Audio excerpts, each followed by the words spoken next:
ಯಾದಗಿರಿಯ ಜಾತಿ ನಿಂದನೆ ಕೇಸ್ನಲ್ಲಿ ಮಗನ ಆತ್ಮಹತ್ಯೆ ಸುದ್ದಿ ತಿಳಿದು ತಂದೆ ಹೃದಯಾಘಾತಕ್ಕೆ ಬಲಿಯಾಗಿದ್ದಾರೆ.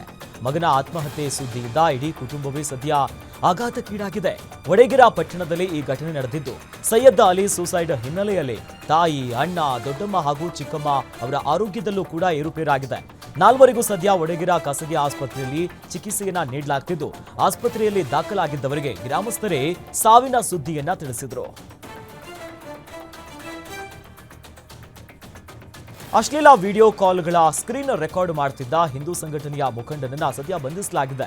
ಹಿಂದೂ ಜಾಗರಣ ವೇದಿಕೆಯ ದಕ್ಷಿಣ ಕನ್ನಡ ಜಿಲ್ಲೆಯ ಸಹ ಸಂಯೋಜಕ ಸದ್ಯ ಸಮಿತ್ನನ್ನ ಪೊಲೀಸರು ಅರೆಸ್ಟ್ ಮಾಡಿದ್ದಾರೆ. ಆತನ ಮೊಬೈಲ್ ಅನ್ನ ಎಫ್ಎಸ್ಎಲ್ ತನಿಖೆಗೆ ಕಳಿಸಲಾಗಿದ್ದು, ಅಲ್ಲದೆ ಸಮಿತ್ನ ಇನ್ನೊಂದು ಮೊಬೈಲ್ ಅನ್ನ ಸದ್ಯ ಪೊಲೀಸರು ವಶಕ್ಕೆ ಪಡೆದಿದ್ದು, ಸದ್ಯ ಎಕ್ಸ್ಟ್ರಾಕ್ಟ್ ಮಾಡೋಕೆ ಅನುಮತಿಯನ್ನ ಕೇಳಿದ್ದಾರೆ. ಸಮಿತ್ ಮೊಬೈಲ್ನಲ್ಲಿ ಸದ್ಯ 50ಕ್ಕೂ ಅಧಿಕ ನಗ್ನ ವಿಡಿಯೋಗಳು ಪತ್ತೆಯಾಗಿದೆ. ಅವುಗಳಲ್ಲಿ ಅನೇಕ ವಿಡಿಯೋ ಕಾಲ್ ಸ್ಕ್ರೀನ್ ರೆಕಾರ್ಡ್ಗಳು ಪತ್ತೆಯಾಗಿದ್ದು, ಇನ್ನು ಸಮಿತ್ ವಿರುದ್ಧ ಚಾರ್ಜ್ ಶೀಟ್ ಸಲ್ಲಿಕೆಗೆ ಸದ್ಯ ಸಿದ್ಧತೆಯನ್ನ ಮಾಡಿಕೊಳ್ಳಲಾಗ್ತಿದೆ. ಸಮಿತ್ ಮೊಬೈಲ್ನಲ್ಲಿ ರಾಜಕಾರಣಿಯ ಅವರ ವಿಡಿಯೋಗಳು ಕೂಡ ಪತ್ತೆಯಾಗಿದೆ ಅಂತ ಹೇಳಲಾಗ್ತಿದೆ. ವಿಡಿಯೋ ಬಗ್ಗೆ ಪೊಲೀಸರು ತನಿಖೆಯನ್ನ ಮುಂದುವರಿಸಿದ್ದಾರೆ. ಇನ್ನು ಸಮಿತ್ನಿಂದ ಅನ್ಯಾಯಕ್ಕೊಳಗಾಗಿರುವಂತಹ ಯುವತಿಯರು ದೂರನ್ನ ನೀಡುವುದಕ್ಕೆ ಸದ್ಯ ಮನವಿ ಮಾಡಿಕೊಂಡಿದ್ದಾರೆ. ಉತ್ತರ ಕನ್ನಡ ಜಿಲ್ಲೆಯ ಭಟ್ಕಳ ತಾಲೂಕಿನ ಮುರುಡೇಶ್ವರದಲ್ಲಿ ದೋಣಿ ಮುಳುಗಿ ಓರ್ವ ಮೀನುಗಾರ ಸಾವನ್ನಪ್ಪಿದ್ದಾರೆ. ಬೇಕರ ಅವಘಡದಲ್ಲಿ ಇನ್ನೋರ್ವ ನಾಪತ್ತೆಯಾಗಿದ್ದಾರೆ.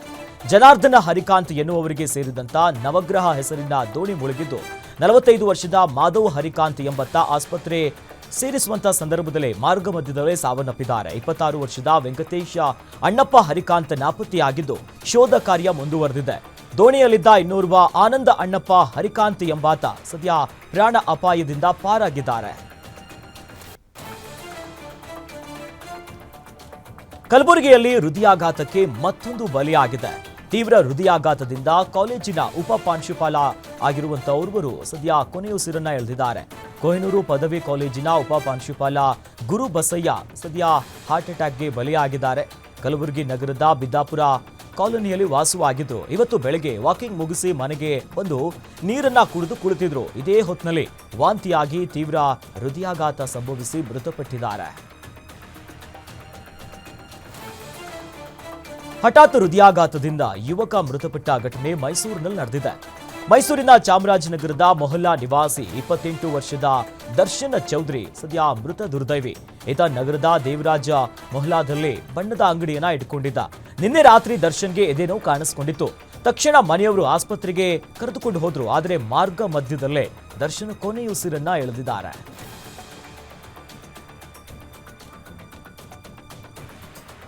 ಯುವತಿಯರ ಅಶ್ಲೀಲ ಭಂಗಿಯ ಫೋಟೋ ಸೆರೆ ಹಿಡಿದು ಸೋಷಿಯಲ್ ಮೀಡಿಯಾದಲ್ಲಿ ಅಪ್ಲೋಡ್ ಮಾಡ್ತಿದ್ದ ಕಾಮುಕನನ್ನ ಸದ್ಯ ಪೊಲೀಸರು ಅರೆಸ್ಟ್ ಮಾಡಿದ್ದಾರೆ. ಬನಶಂಕರಿ ಪೊಲೀಸರು ಆರೋಪಿ ದುರ್ಗೀಪ್ ಸಿಂಗ್ ಅನ್ನ ಜೈಲಿಗಟ್ಟಿದ್ದಾರೆ.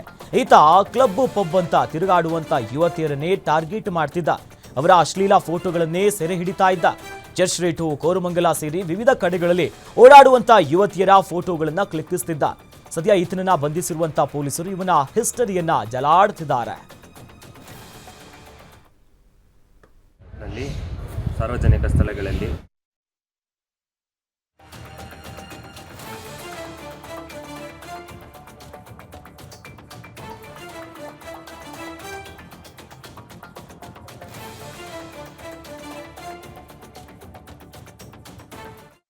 ಠಾಣೆಯಲ್ಲಿ ದಾಖಲಾಗಿದೆ. ಒಂದು ಇನ್ಸ್ಟಾಗ್ರಾಮ್ ಪೇಜ್ನಲ್ಲಿ ಮಹಿಳೆಯರ ಖಾಸಗಿ ವೇಳೆಯಲ್ಲಿ ತಾವು ಓಡಾಡೋ ನಲ್ಲಿ ಸಾರ್ವಜನಿಕ ಸ್ಥಳಗಳಲ್ಲಿ ಅವರ ಒಂದು ಅನುಮತಿ ಇಲ್ಲದೆ ಹಾಗೂ ಒಂದು ದುರಾದ್ದೇಶದಿಂದ ಅವರ ಚಿತ್ರಗಳು ಹಾಗೂ ವಿಡಿಯೋಗಳನ್ನ ಮಾಡಿಕೊಂಡು ಒಂದು ಇನ್ಸ್ಟಾಗ್ರಾಮ್ ಪೇಜ್ನಲ್ಲಿ ಅಪ್ಲೋಡ್ ಮಾಡುವ ಕುರಿತು ಜೂನ್ನಲ್ಲಿ ಒಂದು ಸ್ವಯಂ ಪ್ರೇರಿತ ದೂರು ಬನಶಂಕರಿ ಪೊಲೀಸ್ ಠಾಣೆಯಲ್ಲಿ ದಾಖಲಾಗಿದೆ. ಈ ದೂರಿನ ಆಧಾರದ ಮೇರೆಗೆ ತನಿಖೆಯಲ್ಲಿ ಆರೋಪಿತನನ್ನು ಗುರುತಿಸಿ ನಿನ್ನೆ ದಸ್ತಗಿರಿ ಮಾಡಲಾಯಿತು. ತನಿಖೆ ಮುಂದುವರೆದಿದೆ ಹಾಗೂ ಆರೋಪಿತ ಈಗಾಗಲೇ ಹಲವು ಈ ರೀತಿ ವಿಡಿಯೋಗಳು ಮಾಡಿ ಬಿತ್ತರಿಸುವ ಬಗ್ಗೆ ಹೇಳ್ಕೊಂಡಿದ್ದಾನೆ. ತನಿಖೆ ಮುಂದುವರೆದಿದೆ. ಒಂದು ಇನ್ಸ್ಟಾಗ್ರಾಮ್ ಪೇಜ್ನಲ್ಲಿ ಮಹಿಳೆ ಜಮೀನು ಹಾಗೂ ಹಣಕಾಸಿನ ವಿಚಾರಕ್ಕೆ ನಡೆದ ಜಗಳ ಕೊಲೆಯಲ್ಲಿ ಅಂತ್ಯ ಆಗಿದೆ. ತಂದೆ ಹಾಗೂ ಅಣ್ಣನನ್ನ ಮಚ್ಚಿನಿಂದ ಹೊಡೆದು ಒಡಹುಟ್ಟಿದ ತಮ್ಮನೇ ಕೊಲೆ ಮಾಡಿಬಿಟ್ಟಿದ್ದಾನೆ. ಮೋಹನ್ ಎಂಬಾತ ಈ ಕೃತ್ಯವನ್ನ ಎಸಗಿದ್ದು ತಂದೆ ಹಾಗೂ ತಮ್ಮನನ್ನ ಕೊಲೆ ಮಾಡಿ ಇನ್ನು ಜವರೇಗೌಡ ಹಾಗೂ ಮಂಜುನಾಥ್ ಎನ್ನುವವರು ಕೊಲೆ ಮಾಡಿದ್ದಾರೆ ಅಂತ ಆರೋಪಿಸಲಾಗಿದೆ.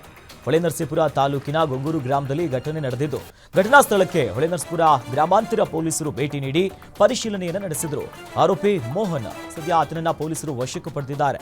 ಡಬಲ್ ಮರ್ಡರ್ ವಿಚಾರ ತಿಳಿದು ಸದ್ಯ ಗ್ರಾಮಸ್ಥರು ಭಯಭೀತರಾಗಿದ್ದಾರೆ. ಶಾಸಕ ಸುಬ್ಬಾರೆಡ್ಡಿ ಮನೆಯ ಮೇಲೆ ಇಡಿ ಅಧಿಕಾರಿಗಳ ದಾಳಿಯ ಹಿನ್ನೆಲೆಯಲ್ಲಿ ಚಿಕ್ಕಬಳ್ಳಾಪುರದ ಗುಡಿಬಂಡೆಯಲ್ಲಿ ಕಾಂಗ್ರೆಸ್ ಕಾರ್ಯಕರ್ತರು ಪ್ರತಿಭಟನೆಯನ್ನು ನಡೆಸಿದರು. ರಾಜಕೀಯ ದುರುದ್ದೇಶದಿಂದ ಶಾಸಕ ಸುಬ್ಬಾರೆಡ್ಡಿ ಮನೆ ಮೇಲೆ ಇಡಿ ಅಧಿಕಾರಿಗಳು ದಾಳಿಯನ್ನ ನಡೆಸಿದ್ದಾರೆ ಅಂತ ಪ್ರಧಾನಿ ಮೋದಿ ಮತ್ತು ಅಮಿತ್ ಶಾ ವಿರುದ್ಧ ಕಾಂಗ್ರೆಸ್ ಕಾರ್ಯಕರ್ತರು ಕಿಡಿಕಾರಿದರು. ಪ್ರಧಾನಿ ಮೋದಿಯವರ ಪ್ರತಿಕೃತಿಯನ್ನ ದಹಿಸಿ ಕಾಂಗ್ರೆಸ್ ಕಾರ್ಯಕರ್ತರು ಆಕ್ರೋಶವನ್ನ ಹೊರಗಾಕಿದ್ರು.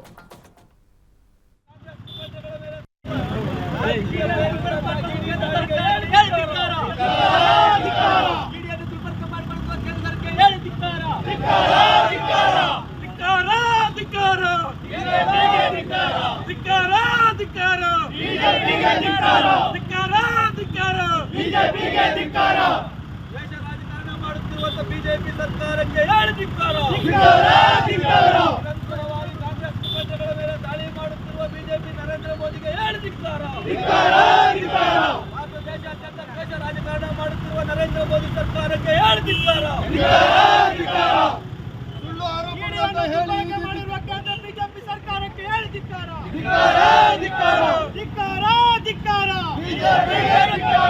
ಇಡಿಯನ್ನು ದುರ್ಬಳಕೆ ಮಾಡಿರುವ ಕೇಂದ್ರ ಬಿಜೆಪಿ ಸರ್ಕಾರ.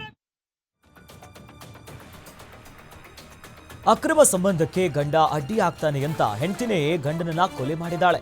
ಈ ಘಟನೆ ಹಾಸನದ ಹೂವಿನಹಳ್ಳಿ ಗ್ರಾಮದಲ್ಲಿ ನಡೆದಿದ್ದು ಈಕೆಯ ಈ ಕೃತ್ಯ ಜೊತೆಯಲ್ಲೇ ಇದಕ್ಕೆ ಆಕೆಯ ಪ್ರಿಯಕರನ್ನು ಕೂಡ ಸಾಥ್ ಕೊಟ್ಟಿದ್ದಾನೆ. 36 ವರ್ಷದ ಮಧು ಮೃತ ವ್ಯಕ್ತಿಯಾಗಿದ್ದಾನೆ. ಮಧು ಪತ್ನಿ ಭವ್ಯ ಇನ್ನು ಪ್ರಿಯಕರ ಮೋಹನ್. ಭವ್ಯ ತಾಯಿ ಜಯಂತಿಯನ್ನ ಸದ್ಯ ಪೊಲೀಸರು ಬಂಧಿಸಿದ್ದಾರೆ. ಭವ್ಯ ಕಳೆದ 2 ವರ್ಷಗಳಿಂದ ಮೋಹನ್ ಜೊತೆ ಅಫೇರ್ ಅನ್ನ ಇಟ್ಕೊಂಡಿದ್ಲು. ಆದರೆ ಗಂಡ ತನ್ನ ಸಂಬಂಧಕ್ಕೆ ಅಡ್ಡಿಯಾಗಿದ್ದ ಅಂತ ಆತನಿಗೆ ಕಂಠಪೂರ್ತಿ ಕುಡಿಸಿ ಉಸಿರುಗಟ್ಟಿಸಿ ಕೊಲೆ ಮಾಡಿದ್ದಾರೆ. ಅಲ್ಲದೆ ರಾಷ್ಟ್ರೀಯ ಹೆದ್ದಾರಿ ಬಳಿ ಶವವನ್ನ ಎಸೆದು ಅಪಘಾತ ಆಗಿದೆ ಅನ್ನೋದಾಗಿ ಬಿಂಬಿಸುವುದಕ್ಕೆ ಯತ್ನ ಮಾಡಿದ್ದಾರೆ. ಘಟನೆ ಸಂಬಂಧ ಮಧು ತಾಯಿ ರುಕ್ಮಿಣಿ ಆಕೆಯ ಮೇಲೂ ಕೂಡ ಸದ್ಯ ಕೇಸ್ ದಾಖಲಾಗಿದ್ದು ತನಿಖೆ ವೇಳೆ ಮೂವರ ಕೃತ್ಯ ಎಲ್ಲವೂ ಕೂಡ ಬಯಲಾಗಿದೆ. ರಾತ್ರೋರಾತ್ರಿ ರಿಮ್ಸ್ ಆಸ್ಪತ್ರೆಯಲ್ಲಿ ವ್ಯಕ್ತಿಯೊಬ್ಬ ಸೀರೆಯನ್ನ ಇಟ್ಟು ತಿರುಗಾಡಿ ಆತಂಕವನ್ನ ಹುಟ್ಟಿಸಿದ್ದಾನೆ. ಈತನ ಮೇಲೆ ಅನುಮಾನ ಬಂದ ಸಾರ್ವಜನಿಕರು ಪ್ರಶ್ನೆ ಮಾಡಿದಂತ ಸಂದರ್ಭದಲ್ಲಿ ಈತ ಎಸ್ಕೇಪ್ ಆಗೋದಕ್ಕೆ ಪ್ರಯತ್ನ ಪಟ್ಟಿದ್ದಾನೆ. ಈತನನ್ನ ಹಿಡಿದು ಪೊಲೀಸರಿಗೆ ಒಪ್ಪಿಸಿದ್ದು ಮಕ್ಕಳ ಕಳ್ಳತನ ಜಾಲದ ಶಂಕೆ ವ್ಯಕ್ತವಾಗ್ತಿದೆ. ನಗರದ ಮಾರ್ಕೆಟ್ ಯಾರ್ಡ್ ಪೊಲೀಸರಿಂದ ಶಂಕಿತನನ್ನ ಸದ್ಯ ಬಂಧಿಸಿ ತೀವ್ರ ವಿಚಾರಣೆಗೆ ಒಳಪಡಿಸಲಾಗಿದೆ. ಶರಣಪ್ಪ ಬಂಧಿತ ವ್ಯಕ್ತಿಯಾಗಿದ್ದಾನೆ. ಈತ ತನ್ನನ್ನು ತಾನು ಮಂಗಳಮುಖಿ ಅಂತ ಹೇಳ್ಕೊಂಡಿದ್ದು ನಿದ್ರೆ ಮಾಡಲು ಬಂದಿದ್ದೆ ಅನ್ನೋದಾಗಿ ಹೇಳ್ಕೊಂಡಿದ್ದಾನೆ. ಇನ್ನು ಸತ್ಯಾಸತ್ಯತೆಯನ್ನ ತಿಳಿಯೋದಕ್ಕೆ ಸದ್ಯ ತನಿಖೆಯನ್ನ ಮುಂದುವರಿಸಲಾಗಿದೆ.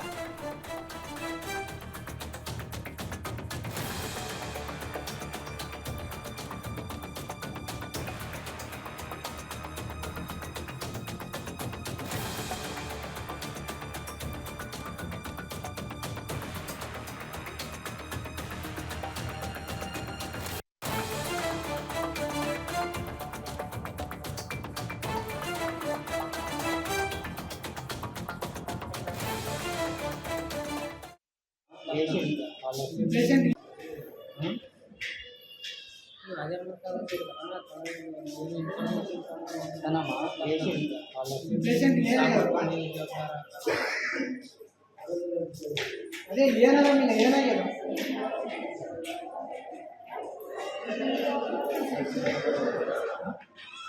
ಇಲ್ಲ ಕೇಳಿಸಿಲ್ಲ ಹೆಸರು